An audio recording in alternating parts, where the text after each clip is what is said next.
人类一直都有移民其他星球的梦想，嘛望讲会当伫其他的星球继续生态。荷兰有企业家成立太空信息研究公司伫无重力的环境来培养胚胎，为移民外星球来做准备。当地球人为了应应气候危机、小事活动或者是流星的攻击，想要搬到别粒星球的时阵，要安怎伫太空中拖后代？要安怎有安全的太空性行为是真困难，因为无动力，两个人拢浮伫咧半空中。所以，即马荷兰的太空生育联合公司正想要伫咧太空中培育胚胎。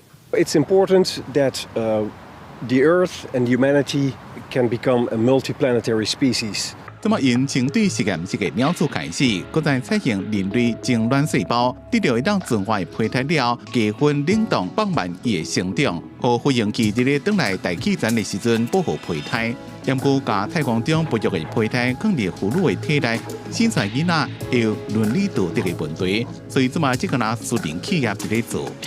This is a space station for yourself. 这么是伫模拟嘅引力嘅实验室内面进行。2024年年底就会早有鸟鼠细胞嘅飞行器飞去太空做，要拿人类嘅胚胎抑要等5-6年。It's a delicate topic to the radiation that is much higher than on Earth, to different gravity environments that embryos are never designed for. 48岁艾德布洛克讲，太空生育联合公司是唯一想要伫咧太空中培育人类胚胎的企业。因过伊强调，因的研究是或者人工体外受精的程序，只不过是伫咧太空中进行。伊也有信心会让伫咧伊在生的时阵，就看到人类囡仔伫咧太空中出世。